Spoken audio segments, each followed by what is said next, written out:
Bien, les presento al doctor Fabián Maggi, uno de los ejemplos más claros en Argentina de un abogado inteligente y muy capaz y sobre todo valiente, porque se enfrenta a gigantes y no retrocede. Un honor para mí presentarlo. Fabián Maggi, bienvenido y acá estamos para escucharte. Buen día, Ángel. ¿Me escuchan ahí? ¿Sí? Perfecto. Bueno, gracias por la presentación. El trabajo que desplegamos no es solamente mío, sino que es de un equipo. Y bueno, por eso podemos sostener tantos años de lucha constante contra estos temas que sé que a ustedes también les preocupan. Le agradezco mucho esta generosa invitación a compartir el espacio con ustedes. Sé que atrás de esto hay gente interesada, gente formándose en estos temas y bienvenido sea, porque es sin duda un aspecto sobre el cual se requiere mucha capacitación y muchísimo trabajo para ver si podemos modificar un poco esta realidad que nos atraviesa, que es sinceramente preocupante, ¿no? Eh, bueno, yo, como ustedes saben, eh, mi incumbencia, mi profesión, tiene que ver con la cuestión legal, con las leyes. A eso nos dedicamos desde nuestro punto de vista como profesionales del derecho y eso nos lleva a nosotros también a relacionarnos con distintas incumbencias profesionales que son las que nos asisten desde la, ¿no? Pero enfocándonos desde el punto de vista legal, lo primero que quiero decirles es que vivimos obviamente en una sociedad en la cual estamos relacionados y estructurados en base a normas, ¿no? Lo que nos permite a nosotros convivir es justamente el sistema normativo que implica límites, prohibiciones, derechos y demás. En ese conglomerado normativo tenemos obviamente también una gran preponderancia de normas ambientales, que tienen características muy particulares y muy propias, que yo brevemente, sin extenderme demasiado, voy a tratar de sintetizar, ¿no? Básicamente, lo que tenemos que saber es que en cuestiones ambientales nos rigen normas de orden público, ¿no? ¿Esto qué quiere decir? Quiere decir justamente que son normas que deben ser respetadas y aplicadas por todos. Nadie está exento de ello. Nuestro pilar fundamental es el artículo 41 de la Constitución. El artículo 41 de la Constitución Nacional que impone el deber de preservar el ambiente. Y esta frasecita, que parece inocua quizás o poco contenido, tiene un contenido fundamental que está justamente el verbo, ¿no? Debe, el deber, preservar el ambiente, que nos alcanza absolutamente a todos. Todos alcanza por igual la protección del artículo 41. Ese deber de prevenir, de ahí surge lo que se conoce como el principio de prevención. Y estos dos les quiero nombrar, el principio de prevención y de precaución. Ahí les decía recién que el principio de prevención es rector del derecho. Nos impone el deber de prevenir, junto con el principio de precaución. ¿Qué es el principio de precaución? Bueno, es aquel que indica que no se debe suspender la toma de decisiones ante la falta de información científica. Estos dos principios juegan un rol fundamental. Es importantísimo que siempre los tengamos en cuenta. Estamos analizando cada detalle de una situación de prevención y el deber de precaución. Prevenir y tomar decisiones aún aunque no tengamos certeza científica. Estos son los pilares que deben gobernar el razonamiento de todo lo relacionado con la protección ambiental, no solo de los abogados o de, sino también de los técnicos, de los ingenieros, de los funcionarios públicos. Es una forma de razonamiento y de acción que nos impone la ley y que nos abarca. Dicho esto, a modo de introducción para poner un marco del derecho ambiental, Pasemos ahora un poquito a ir hacia el tema de la charla, ¿no? Que cuando Ángel me convocó, me precisó que la cuestión iba a ser justamente sobre incendios y sus impactos ambientales y públicos. Recién, las dos exposiciones anteriores se enfocaron en cuestiones de basurales, ¿no? Entonces, yo voy a complementar un poco con otros dos aspectos de con otros dos aspectos centrales. Perdón, pero la cámara se me apaga por un defecto del sistema. Enciendo y se vuelve a apagar. Con dos aspectos centrales, la industria y la cuestión de producción agrícola en nuestras islas del delta del Paraná. Los dos aspectos hemos tenido una casuística enorme en torno a incendios muy preocupantes, ¿no? Que revelan un escenario de máxima preocupación por muchísimos motivos. Es probable que no lleguemos a abarcarlos todos en el transcurso de esta charla, pero vamos a intentar sí tomar los más sustanciales. En cuanto a incendios industriales, tenemos el caso de la Sindan, con incendios de depósitos de guitarra. Tenemos el caso de Atanor, con sus incendios en depósitos en el 2016, o en el 2024 con la explosión del reactor, explosión y posterior incendio del reactor de Atracina. Tenemos el caso de Sigma Agro, ¿no? Recién se hablaba del incendio en Suiza de 1986, se habla a nivel mundial de ese evento, pero nosotros tenemos el propio y es bastante desconocido incluso en nuestro propio país, ¿no? Causa Sigma Agro, donde en un solo evento de incendio se liberaron 1 millón de kilolitros de agroquímicos al ambiente, más la acción de las 12 unidades de bomberos que trabajaron durante más de 8 horas, con el extraordinario agravante de que eso ocurrió en la cabecera de la cuenca del río. La ciudad de Mercedes, actualmente en el paraje La Verde, es cabecera de la cuenca del río Luján. Imagínense el impacto y la dispersión en el ambiente de evento. Apenas ocupó algunos titulares de diarios locales, creo que ningún medio nacional lo tomó, y estamos hablando del evento más grande de nuestro país, una explosión y un incendio de una industria de agroquímicos, y que puede ser comparado incluso a los más grandes ocurridos a nivel mundial. Sin embargo, ha sido materia de poca difusión, sobre todo en medios dominantes, ¿no? Si ustedes hacen el ejercicio de googlear Sigma, agro, incendio, explosión, van a ver que los medios que han cubierto esta noticia son solamente medios locales, medios alternativos, pero de ninguna manera ha sido objeto del tratamiento de la prensa con alcance nacional, y debió serlo, por muchísimos motivos que iremos desarrollando en el transcurso de esta charla. También hubo eventos en Ternium Siderar, es decir, que tenemos todo un cordón industrial que ha sido afectado por eventos de incendio, muchas veces lo que se puede denominar como siniestro y accidente, pero en otros casos también tenemos la seria sospecha de que han sido intencionales con el objetivo de generar una quema de residuos peligrosos, con el objeto de ahorrarse los costos de tratamientos. Así de crudo y de duro como suena, es la realidad que nos atraviesa y es la que tenemos que intentar entre todos, desde las distintas incumbencias profesionales, tratar de modificar. En ese escenario también podemos registrar como quemas intencionales las que suceden en el delta del Paraná, que tienen como objetivo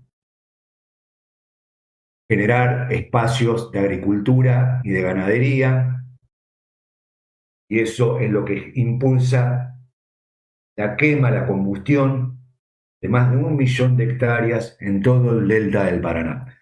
Quemas que obviamente tienen un impacto enorme en la salud y en el ambiente, generando, lo han explicado los especialistas y seguramente lo harán los químicos que hablen después de que lo haga yo, quemas que generan residuos tóxicos, uranos, dioxinas que se esparcen en el ambiente, no solo con la combustión de los gases y las columnas de humo, sino también por las escorrentías que generan las lluvias y derivan esos contaminantes a los cursos de agua y a las napas subterráneas.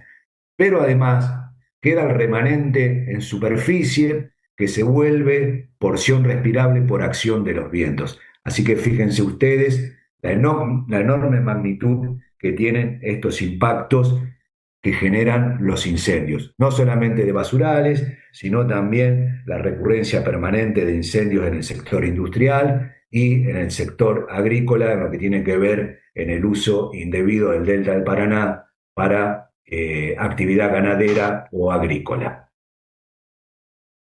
En ese sentido, ustedes habrán escuchado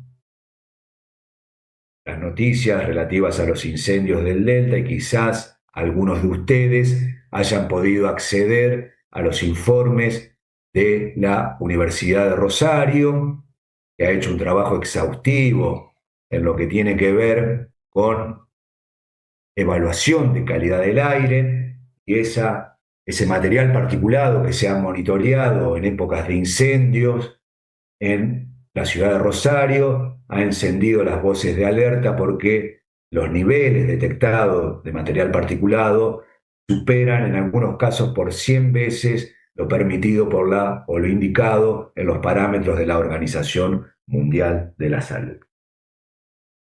Como les dije al principio, nuestra sociedad se rige por normas que hacen a la convivencia social, pero lamentablemente muchas de ellas no son respetadas, ya sea por falta de eficacia en la aplicación que está a cargo de los funcionarios públicos, tanto del Poder Judicial como del Poder Ejecutivo, pero también son vulneradas por esa avidez de generar ganancias por parte de las empresas que no encuentra un equilibrio con el control del Estado, justamente por la falta de controles del Estado, y se manifiestan en lo que en economía se conoce como externalidades negativas. Es decir, las empresas, los grandes capitales, ahorran costos, tratamientos de efluentes, en los controles de incendio, en las gestiones de sus pasivos ambientales, ahorran costos que son transmitidos a la sociedad como externalidades negativas que se traducen en degradación de ambiente, en degradación de salud pública, que también tiene una implicancia en costos económicos directos, que son, por ejemplo, los que se deben brindar en atención primaria de medicina y en tratamientos de salud, que esa cuenta no la hace nadie y son costos privados que el Estado tiene que asumir justamente por la falta de controles. ¿Y cuáles son los controles? Bueno, nuestra legislación, si bien tiene algunas deficiencias, la verdad que tenemos también algunos aspectos muy positivos, ¿no? La Ley General de Ambiente es una ley de vanguardia a nivel internacional. Tenemos leyes de gestión de riesgos, ¿no? La ley que justamente se encarga de generar un sistema integrado nacional de prevención de riesgos y de protección civil, que es la ley 27.287. Esa ley es importantísima en el sentido de que estructura cuál es el rol de los municipios en ese control primario que tiene el territorio, la provincia y de la nación. Vemos que gran caso, ese mal manejo, impacta en mayor medida justamente por las localizaciones inadecuadas, inconvenientes, ya sea de industrias, de basurales o de depósitos que sufren algún tipo de siniestro. Ahí vemos una mala gestión de riesgo, donde no se respetan los usos y limitaciones adecuados para poder desarrollar cada actividad en sectores donde tengan el menor impacto. Y también vemos la ausencia de prevención y la ausencia del Estado en la generación de lo que se denominan mapas de riesgos. Pueden generar esos mapas de riesgo mucha precisión y a raíz de los resultados de esos mapas de riesgo tener acciones de prevención más específicas y acciones en el siniestro más efectivas. Nada de eso ocurre, lamentablemente. Lo hemos visto acá de primera mano, en siniestro, la empresa Tanor en pleno radio urbano a las 3 de la mañana, explotó un reactor con 5.000 kilos de atracina y otros productos agregados, lo que generó no solo un enorme incendio, sino una gran nube tóxica que se depositó en todos los barrios aledaños. La gente no sabía qué hacer, no había ningún programa de emergencia real, efectivo. Sí habían las empresas papeles que indicaban, así de manera dogmática, simples enunciados de emergencia, pero que no tenían un respaldo real, ni de capacitación técnica, ni de infraestructura, ni de acción. Es decir, un plan de gestión ambiental absolutamente vacío, sin un contenido real de eficacia. Y esto es importantísimo para todos los profesionales que se van formando en esta área, de evaluar correctamente los roles y las responsabilidades que tenemos cada uno de nosotros, justamente tender a que lo que en los documentos técnicos se hagan tenga un verdadero correlato con la realidad. Y eso es lo que estamos viendo que no ocurre, que tanto los estudios de impacto ambiental como los planes de gestión ambiental son desarrollados de una manera meramente dogmática, como un decorado, como un escenario que no tiene una práctica real dentro de la ocurrencia de un sitio. Por eso es fundamental hacer hincapié en esto y después ver la falta de criterio de la prevención y la precaución que antes nombraba. Porque es una realidad, y alguien recién lo nombraba en las exposiciones anteriores, que no hay un estudio real que evalúe la práctica de sofocación de un siniestro. Nunca se mide, nunca se evalúa qué pasa con los miles y miles de litros que se vuelcan para apagar un incendio, como fue el caso de Sigma Agro o como fue el caso de Mercedes. 12 dotaciones de bomberos apagando un incendio y a su vez, lamentablemente, esparciendo el agua que estaban utilizando para sofocar ese incendio. Peor aún, un escenario más preocupante, está lejos de toda evaluación. Tiene que ver con el uso de las espumas. En determinados casos requieren los productos. Estas espumas tienen que ver justamente con uno de los que se denominan contaminantes emergentes. Las espumas contienen restos de PFAS y de POF, es decir, hay ahí un alto grado de contaminación en la sofocación de un incendio que no está medido por nadie, que tampoco hay directivas para contener lo que se genere un poco de incendio. Hemos visto muchos siniestros, como hemos contado, depósitos industriales de chatarra, industrias químicas, y la verdad que se actúa en la emergencia sin tener un rumbo concreto, real y determinado. Eso es algo que necesariamente debe cambiar. Debemos prevenir y trabajar sobre la prevención de riesgos en instancias tempranas, con los mapas de riesgo, con los planes de gestión ambiental que tengan realmente un contenido y una capacitación que están en esa planta para saber cómo actuar en caso de emergencia. Debemos tener también un sistema de gestión de alarmas, tener las alertas necesarias y sobre todo exigir a las autoridades, municipio y provincia, pero fundamentalmente a los municipios porque tienen el control primario del territorio, que tengan sus sistemas de emergencia debidamente preparados y capacitados para actuar justamente cuando. Esto como panorama de lo previo, digamos, ¿cierto? De lo previo y del escenario de siniestro. Pero una vez que eso ocurrió, que ya el siniestro está sofocado, vamos a suponer contenido, tiene otra etapa que también está gobernada por normas y leyes que nos indican cuál es el camino. Tras de todos estos siniestros de la magnitud como los que hemos conversado hoy, queda un pasivo ambiental.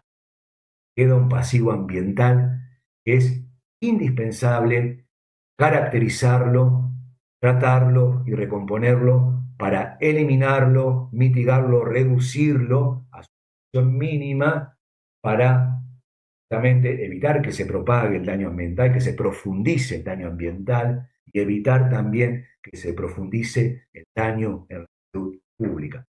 Presencia de contaminantes, cualquiera de las matrices del ambiente, riesgo con alto grado de probabilidad de impacto severo en la salud pública. Por eso es fundamental que luego de ocurrido algunos de estos eventos de los que estamos conversando hoy, se aplique y se desarrolle el plan que la ley prevé bajo el título de caracterización del pasivo ambiental. Esta norma de la provincia de Buenos Aires es importantísima porque además tiene el respaldo de una resolución técnica del OPDS hoy, tal como decía Ángel, Ministerio de Ambiente de la provincia de Buenos Aires. La resolución del ex OPDS a 95/14 contiene normas técnicas muy específicas, muy claras, muy contundentes en cuáles son las pautas técnicas que hay que seguir para caracterizar un pasivo ambiental.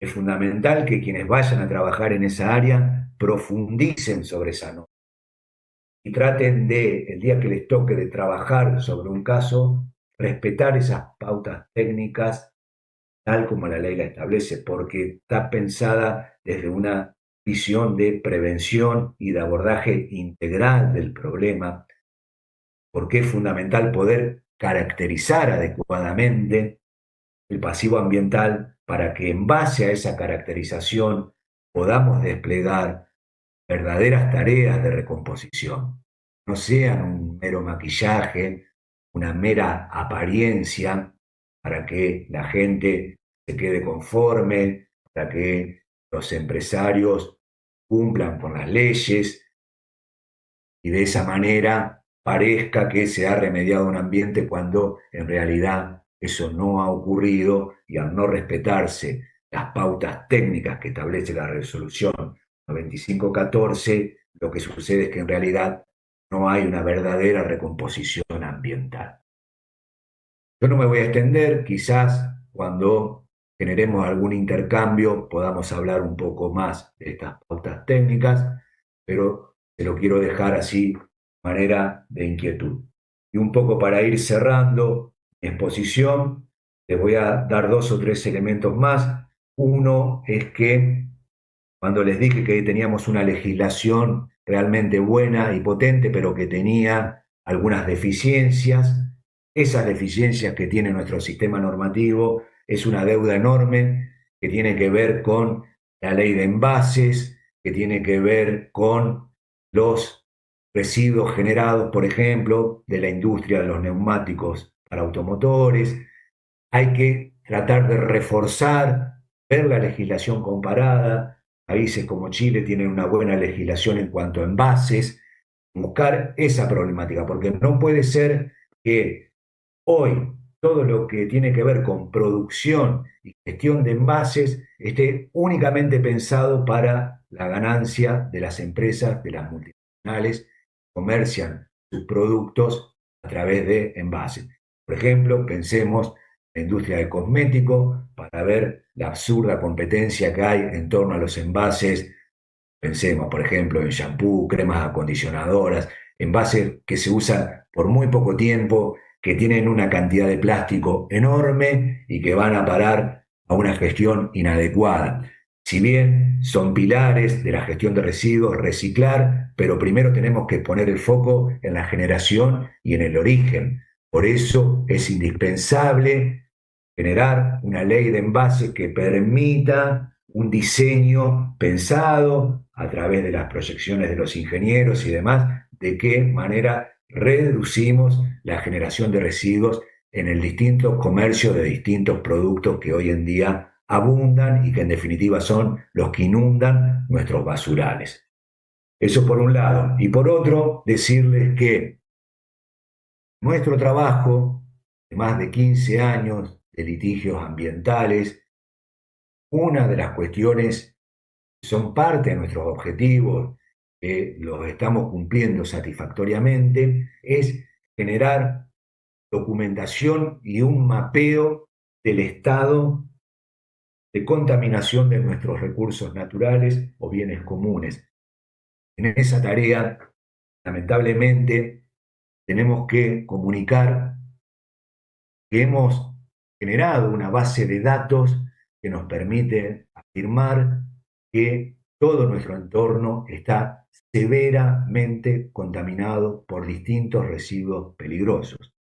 Sí, por ejemplo, los informes de laboratorio, las empresas Cagado del río Paraná nos informan que los sedimentos, curso del río Paraná, se encuentra contaminado con metales pesados como el cromo, el zinc, el níquel. Lo mismo sucede en los sedimentos, gran presencia de metales pesados cuanto al en cuanto a los residuos de plaguicidas, de biocidas, la misma indicación tenemos también bajo análisis de laboratorio de universidades prestigiosas, de laboratorios reconocidos internacionalmente, como el laboratorio SIM de la Universidad de La Plata, nos permiten afirmar que el agua del río Paraná se encuentran por sobre los niveles legales permitidos, plaguicidas organoclorados que ya se encuentran prohibidos, pero dada su persistencia, permanecen en el curso de agua y en las napas subterráneas. Esto es una realidad que se da no solo en nuestro litoral del río Paraná, sino que también se da en otras regiones distantes, como puede ser en la formación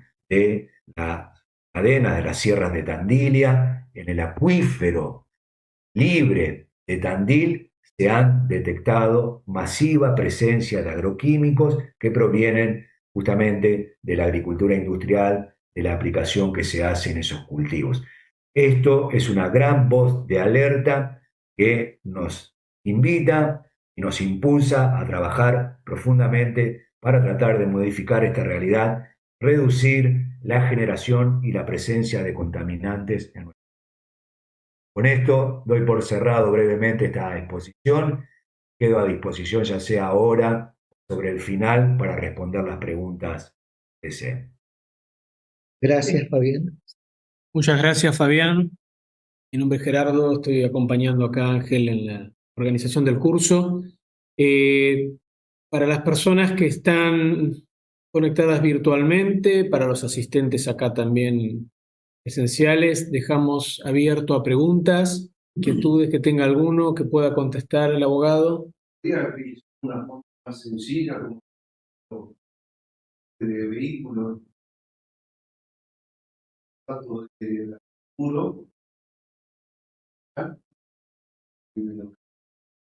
el seguro se haga cargo, no sería una forma de financiar los desastres que está sucediendo.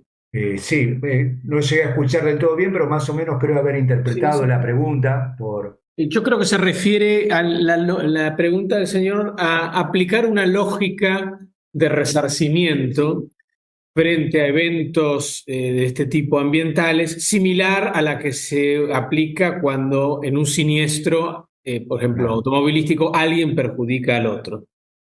Claro, claro, sí, sí, entiendo. Lo que pasa que en cuestiones ambientales no es la lógica indemnizatoria la que prima, sino que es la lógica de prevención, ¿no? Hay seguros ambientales, están destinados también a solventar tareas de recomposición, pero como dijimos al inicio de la conversación, los pilares que deben gobernar nuestro razonamiento de todas las incumbencias profesionales, no solo de los abogados, las legales, de todas las incumbencias profesionales, los pilares que deben gobernar nuestro razonamiento son los de prevención y precaución. En caso que estos dos elementos no hayan sido suficientes, el que se activa inmediatamente después de eso es el criterio de cese del daño ambiental, ¿no? Activar todos los mecanismos necesarios para lograr el cese. Después de eso, logrado el cese, viene lo que es caracterización de pasivos y recomposición ambiental. Y una vez terminado toda esta cadena de acciones, si aún queda un remanente de daño ambiental, recién ahí interviene la lógica indemnizatoria, que vuelvo a repetir, no es la que se prioriza en cuestiones ambientales. Refiero al derecho al aire, a la tierra, a las flores, a las plantas, a los pájaros, más allá del derecho al dinero. Utilizo ese ejemplo de resarcimiento de los autos cuando se chocan, ¿no es cierto?, como algo más dinámico, ¿no es cierto?, porque veo que pasa desde mi juventud, que veo que siempre es para atrás, nunca es para adelante. Y si hay referencias muy antiguas que no sirven de nada. Eso es lo que veo. Sí, yo creo interpretarte, pero justamente lo que trato de transmitir es que, sobre todo a partir de la reforma del Código Civil del 2015, la cuestión es hacia adelante, no hacia atrás. Por eso se trabaja en prevención. Eso es mirar hacia adelante, a ver qué es lo que puede suceder. El otro aspecto que vos señalás es central también y es hacia donde va la vanguardia, donde va la evolución del derecho, justamente en reconocer los derechos de la naturaleza por sí mismo, ¿no? El derecho de los ríos, de los pájaros, aves, lo que vos identifiques o uno quiera elegir el ejemplo que sea dentro de la naturaleza, en términos generales, la naturaleza en sí mismo es sujeto de derecho, tiene su derecho en sí mismo. Por eso cualquier derecho hay que respetarlo, los de la naturaleza también. Y la lógica indemnizatoria está también prevista en el derecho ambiental, pero como lo ejemplificaba recién, como última instancia. Por eso justamente está bajo el acápite de indemnización sustitutiva del daño ambiental. Cuando todos los otros mecanismos de prevención, de cese y sobre todo de recomposición ambiental no lograron revertir el escenario de daño, ahí entra en juego la indemnización sustitutiva que está prevista en la Ley General de Ambiente. Pero yo lo que quiero dejar reflejado y hacer hincapié que lo que a nosotros genera un escenario de alejar, de distanciarnos de daños ambientales, es la aplicación de los criterios de prevención y precaución. Gracias. Adelante. No sé si alguien quiere agregar algo más. Fabián, no sé si nos escuchás, pero vos. Sí, los escuché perfecta y atentamente. Disculpen que tengo este problema con la cámara que se prende y se apaga y no creo que funcione. De mi parte, a disposición para cualquier pregunta, cualquier cosa que quieran profundizar. Ángel tiene mis contactos. Yo dejo también la base de datos que hemos generado con FOMEA, con el Foro Medioambiental de San Nicolás, enorme base de datos donde tenemos justamente esto que les mencionábamos recién, la constancia y los documentos que prueban la masiva contaminación en términos ambientales. Y nada, quedo a disposición de cualquier pregunta y cualquier consulta. Gracias por el espacio. No, al revés. Gracias a vos por participar.